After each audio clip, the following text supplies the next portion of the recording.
Good to see you, students. This is Bakir.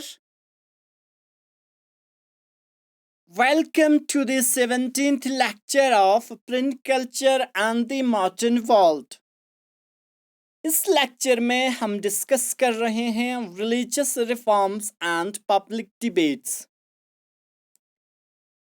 Last lecture के मदद से हमने देखा कि प्रिंट कल्चर एक जरिया बन रहा था लोगों के लिए अपने व्यूज को एक्सप्रेस करने के लिए। अब ये लोग बहुत सारे चीज़ों के ऊपर, चाहे वो सोशल हो, इकोनॉमिक हो, रिलीजियस इश्यूज के ऊपर डिबेट्स एंड डिस्कशंस करने स्टार्ट किए। 1821 में राजा राम मोहन राय ने एक बुक लिखा जिसका नाम था संवाद का मोदी, और ये बुक मेनली उन लोगों के लिए, उन इवल्स के ऊपर था जो कि समाज में एक बहुत बड़ा बुराई थे, चाहे वो साती प्रथा हो या दूसरे।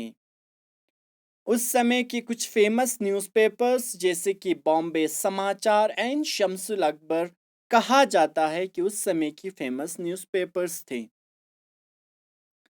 क्वेश्चन आता है कि आखिर मुस्लिम ने प्रिंट कल्चर को कैसे अडॉप्ट किया, यानी हाउ मुस्लिम्स जो है अडॉप्ट द प्रिंट कल्चर, और किस तरह से मुस्लिम्स ने प्रिंट कल्चर को अडॉप्ट किया।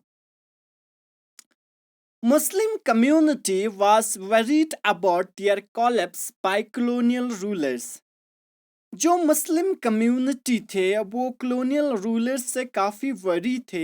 वजह ये था कि इनको लगता था कि ये जो कॉलोनियल रूलर्स है ये हमारी जो पहचान है, हमारी जो एग्जिस्टेंस है, और इस एग्जिस्टेंस को ख़त्म कर देंगे, कोलैप्स कर देगा। That was somehow a kind of worry among the Muslim community. They published cheap holy books and religious newspapers. अब ये लोग बहुत ही जो न्यूज़पेपर्स एंड बुक्स को, चाहे वो cheaply holy books and newspapers को पब्लिश करना स्टार्ट किए।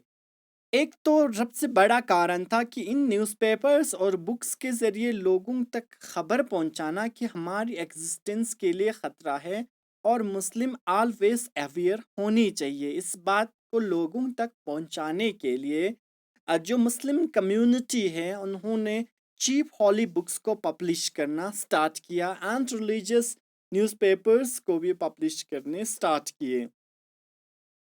इन रिलीजियस न्यूज़पेपर्स के ज़रिए एक जगह से दूसरे जगह हर कोई इंफॉर्मेशन जो है वो पहुंच सकते थे और लोगों को पता लगता था कि क्या करने हैं और क्या नहीं। They were informed about the code of conduct to be followed in daily life. In newspapers और इन बुक्स के ज़रिए जो चीपली अवेलेबल होते थे, इनके ज़रिए इन सबको बताया जाता था, इन्फॉर्म्ड किए जाते थे कि आपको डेली लाइफ में कौन सी कोड ऑफ कंडक्ट को फॉलो करने हैं जिससे जो है आपकी एग्जिस्टेंस बनी रहे। तो this was kind of an efforts which is done by the Muslim community, और मुस्लिम कम्युनिटी हमेशा से वरी थे अपनी एग्जिस्टेंस को लेकर, क्योंकि कॉलोनियल रूलर्स कहा जाता है कि समहाउ मुस्लिम्स के साथ इतना अच्छा रिलेशन नहीं थे, जिसकी वजह से Muslim community somehow a kind of worry by the colonial rulers. और इसी की वजह से इन्होंने हॉली बुक्स जो कि चीपली अवेलेबल होते थे इनको पब्लिश करना स्टार्ट किया, न्यूज़पेपर्स को पब्लिश करने स्टार्ट किए, जिससे जो है मुस्लिम कम्युनिटी के बीच में एक न्यूज़ हम कह सकते हैं कि एक इंफॉर्मेशन पहुंच जाते थे कि जो डेली लाइफ है, इस डेली लाइफ में कौन से कोड ऑफ कंडक्ट मतलब क्या क्या जो है रूल्स अपनाने हैं, क्या क्या चीज़ें करनी हैं, क्या क्या नहीं करनी है, जिससे खुद की एक एग्जिस्टेंस बनी रहे। ये एक kind of thing this was जो कि मुस्लिम कम्युनिटी ने एफर्ट्स किए अपनी एग्जिस्टेंस को बचाए रखने के लिए।